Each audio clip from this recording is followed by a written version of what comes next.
د نننی درس آغاز به مونږه د سلایډ نمبر 223 نه کوو.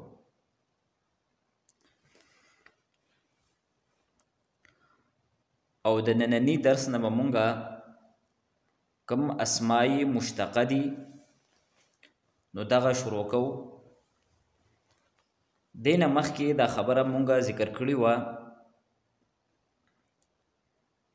چې د کلمې درې قسمونه دي، یو اسم دی، دویم فعل دی او دریم حرف دی. اسم به مونږه هغه کلمې ته وایو چې هغه په خپله معنی باندې په خپله دلالت کوي او په دریو زمانو کې پکې یوه زمانه هم نه وي. مثلا کتاب، زید، عمر، بکر، خالد وغیره. بیا مونږه دا خبره ذکر کړې وه چې د اسم درې قسمونه دي، یو دی جامد، دویم دی مصدر او دریم دی مشتق. جامد دا هغه اسم ته وایي چې هغه نه د بلې کلمې نه جوړ شوی او نه ته دې نه نور کلمات جوړیږي. او مصدر دا هغه اسم ته وایي چې دی خو د بلې کلمې نه نه جوړ شوی لیکن ته دې نه نور کلمات دا جوړیږي. او مشتق هغه ته وایي چې هغه د اسم مصدر نه جوړ شوی وي او ته دې نه نور کلمات هم جوړیږي. د لومبې صاحب کتاب ته دې ذکر کړی دی او بیا د مشتق کم تفصیلات دي نو هغه ذکر کړی دي. نو فرمائی اسم کے متعلق یہ آپ کو معلوم ہے کہ اسم وہ کلمہ ہے جو خود اپنے معنی بتائے اور ماضی، حال، مستقبل میں سے کوئی زمانہ اس میں نہ پائے جائے. جیسے کتاب. اسم کی 3 قسمیں ہیں، جامد، مصدر او مشتق.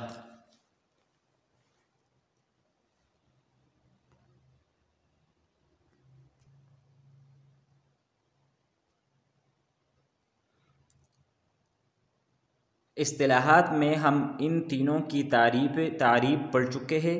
اب ہم اسماء مشتقہ کو پڑھتے ہیں. اسماء مشتقہ 6 ہے. نمبر 1 اسم فاعل، نمبر 2 اسم مفعول، نمبر 3 اسم ظرف، نمبر 4 اسم اعلی، نمبر 5 اسم تبذیل اور نمبر 6 صفت مشبہ. دا خبره مونږه مخکې ذکر کړې وه چې کوم صرفیان دي نو دا د مصدر نه 12 څیزونه مشتق کوي. نو په دغه کې 6 افعالو داغې ذکر وشو او 6 اسما دي. نو دغه 6 اسما او داغې نمونه مونږ ذکر کړل چې هغه اسم فاعل له، اسم مفعول له، اسم ظرف ده، اسم اعلی ده، اسم تبذیل له او صفت مشبہ ده. نو اوس به د هر یو داغې تعریف به کوي او بیا به د هغې کم گردان دی نو گردان به هم ذکر کوي. نو په دغې اسماء مشتقو کې لومبی اسم مشتق دی اسم فاعل. نو اسم فاعل دا به مونږه هغې اسم ته وایو چې هغه په کار کوونکي باندې دلالت کوي، یعنی هغه ذات ته به مونږه اسم فاعل وایو کم ذات چې کار کوي. مثلا ضاربن چې څوک وهل کوي، یا آکلن چې څوک خوراک کوي، شاربن سکون کې. نو ضارب، آکل، شارب دا ټول اسم فاعل دی ځکه چې دا په هغه ذات باندې دلالت کوي د چا نه چې د کار د هغې صدور کیږي، څوک چې کار کوونکی دی. بیا به مونږه اسم فاعل دا به څنګه جوړو. د اسم فاعل مشهور څونه صیغې دي نو د هغې په باره کې تفصیل دا دی چې د ثلاثي مجرد کم ابواب دي. نو د ثلاثي مجرد د ابوابو نه به اسم فاعل لومبۍ صیغه دا د فاعلون په وزن باندې راځي. د ثلاثي مجرد کم ابواب دي، د هغې ابوابو نه به اسم فاعل دا د فاعلون په وزن باندې راځي. او بیا د اسم فاعل کمی مشهوري صيغې دي نو هغه شپږ دي.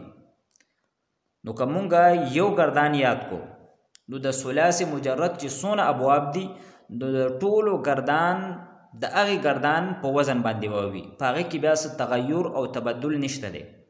صرف یو گردان چې مونږ صحیح یاد کو نو د اسم فاعل د ثلاثي مجرد چې څونه گردانونه دي نو ټول گردانونه دا به مونږ ته یاد شي. او هغه گردان څنګه دی؟ فاعل، فاعلان، فاعلون، فاعلة، فاعلتان او فاعلات. نو دلته دا کمی لومبۍ درې صيغې دي نو دا د مذکر دي. بیا فاعل د واحد مذکر صيغه ده، فاعلان د تثنیه مذکر صيغه ده، فاعلون د جمع مذکر صيغه ده، فاعلة د واحد مؤنث صيغه ده، فاعلتان د تثنیه مؤنث صيغه ده، او فاعلات دا د جمع مؤنث صيغه ده. د اسم فاعل، د اسم مفعول، د اسم تبذیل او کم صفت مشبه ده. نو تدې په گردان کې بعد دا خبره مونږه یاد ساتو چې په دې کې خو به مونږه داسې وایو چې دا د واحد مذکر صيغه ده یا د تثنیه مذکر صيغه ده یا د جمع مذکر صيغه ده یا د واحد مؤنث صيغه ده. لیکن په دې کې به مونږه د غایب او حاضر او د متکلم الفاظ نه وایو څنګه به چې مونږه په فعل ماضی او په فعل مضارع کې وایو، بلکې مونږ به قرینې ته ګورو. تدې چې دا کم الفاظ دي یعنی د فاعلون دا کم لفظ دی دا د غایب د پاره هم استعمالیدلی شي، دغه شانتي د حاضر د پاره هم استعمالیدلی شي او د متکلم د پاره هم. دغه شانتي د فاعلتون صيغه دا د واحد مؤنث غایب د پاره هم استعمالیدلی شي، د واحد مؤنث حاضر د پاره هم استعمالیدلی شي او د واحد مؤنث متکلم د پاره هم استعمالیدلی شي. مونږ به قرینې ته ګورو. مثلا که د فاعلون مخکې انا لفظو یعنی انا فاعلون نو دا فاعلون دا به بیا د متکلم د پاره راغلی وي. که مخکې ته هو ضمیرو یعنی هو فاعلون نو دا به بیا د غایب صيغه وي، او که تدې نه مخکې انتو نو دا به بیا د حاضر صيغه وي.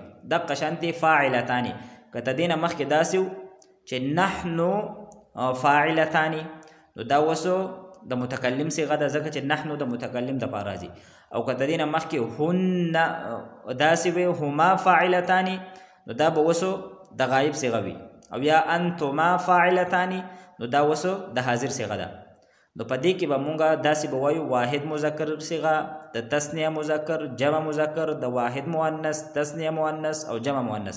لیکن په دې کې به مونږه د غایب حاضر متکلم الفاظ دا نه استعمالو. دغه شانتي په اسم مفعول کې هم او په صفت مشبه کې هم او په اسم تبذیل کې هم.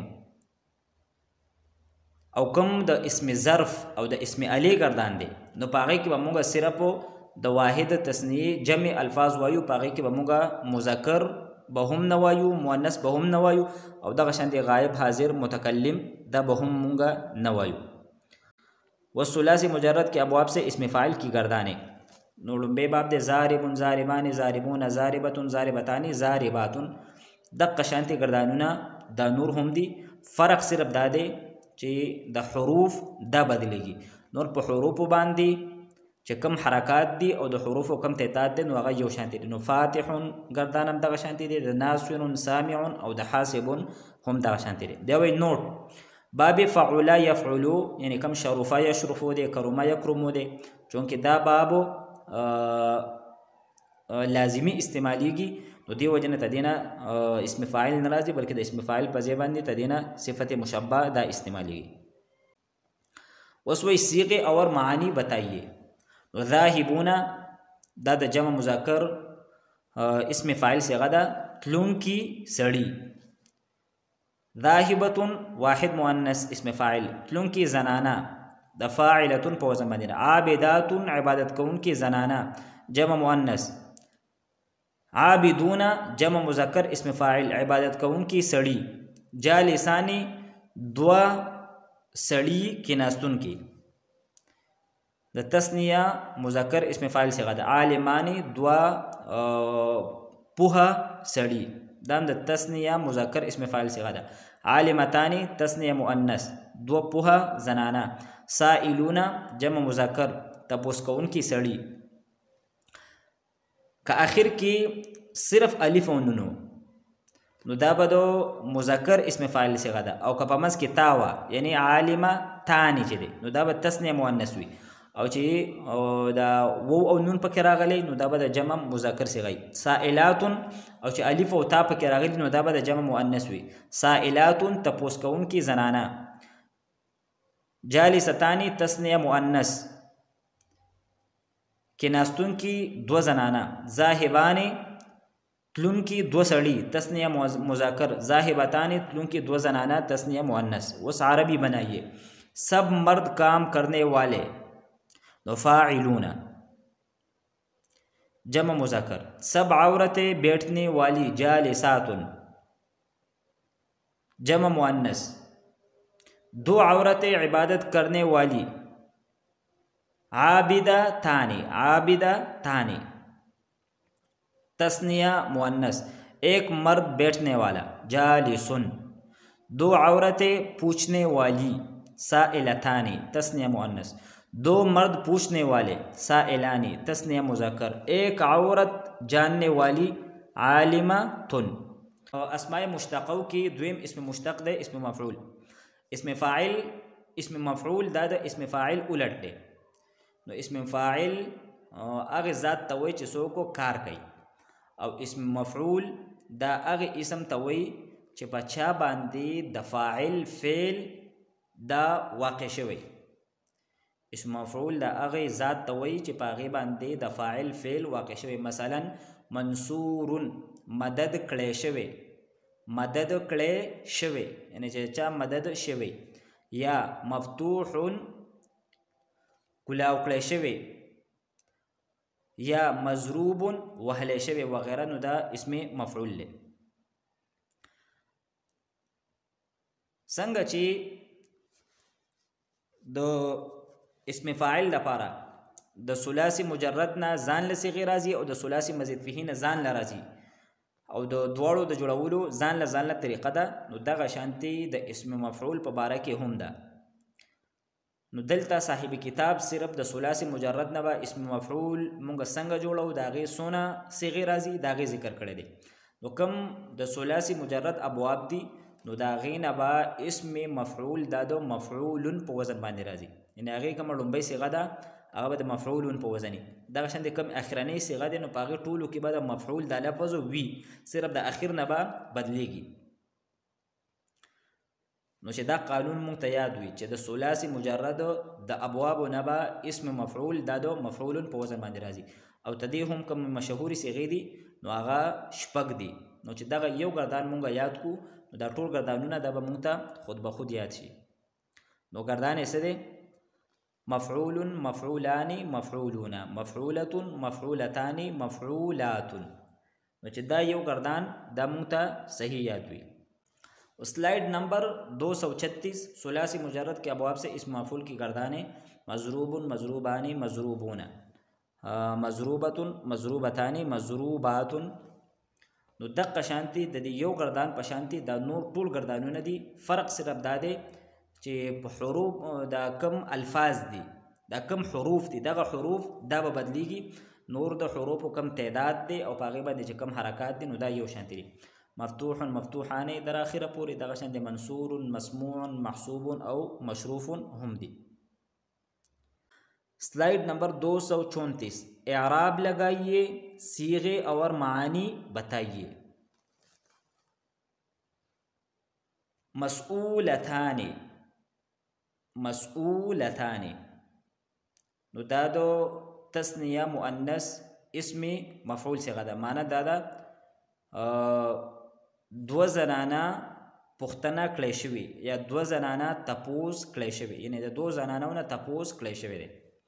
مرزوقات جمع مؤنث اسم مفعول، او د دې معنی د رزق ورکړی شوي زنانه، رزق ورکړی شوي زنانه. منصورات دا هم دغه صيغه ده، د دې معنی نه دا ده مدد کړی شوي زنانه. منصورون مدد کړی شوي سړي جمع مذکر اسم مفعول. مسئولة واحد مؤنث تپوس کړی شوي زنانه واحد مؤنث. مسئولون جمع مذکر اسم مفعول تپوس کړی شوي سړي. مرزوقان رزق ورکړی شوي دو سړي. معلومتان پوهه کړی شوي دو زنانه د تثنیه مؤنث اسم مفعول.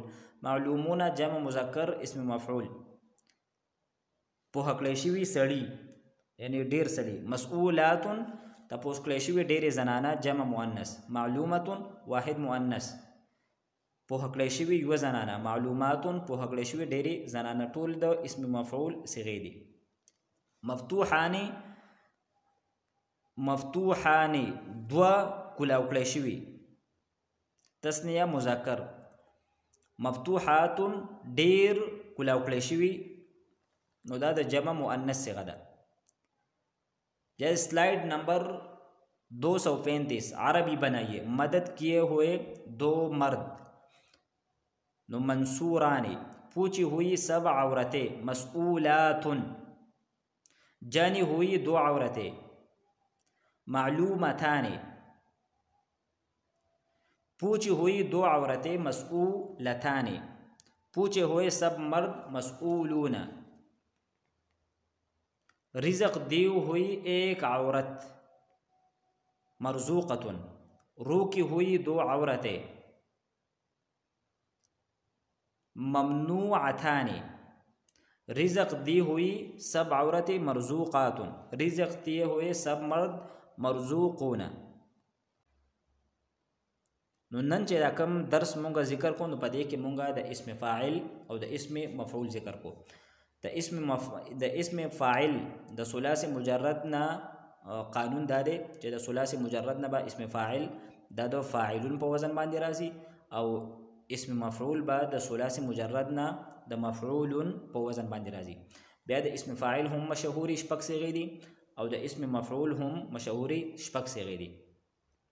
بل اهم خبره مونږه دا وکړه چې کوم د اسم فاعل صيغې دي د اسم مفعول دي د اسم تبذیل دي یا د صفت مشبہ دي نو په دې کې خو مونږه د واحد مذکر او دغه شان د تثنیه مذکر جمع مذکر او د مؤنث دا غي ذکر خو بکو لیکن باقي کې به د غایب حاضر او د متکلم ذکر نه کو بلکې مونږ به سیاق او سباق ته ګورو قرینه ته ګورو کمخ کې ته د متکلم ضمیرونه نو دا صيغه به د متکلم د پاره کمخ کې تر غایب ضمائر نو دا به د غایب د پاره کمخ کې ته د حاضر ضمائر نو دا به د حاضر د پاره وي نو چې دا خبره د زمو په ذهن کې وي او کوم اسم ظرف دی یا اسم اله ده نو پاره کې به مونږه د مذکر او د مؤنث ذکر هم نه کو بلکې دا به چې د واحد صيغه ده یا تثنیه ده یا د جمع صيغه ده.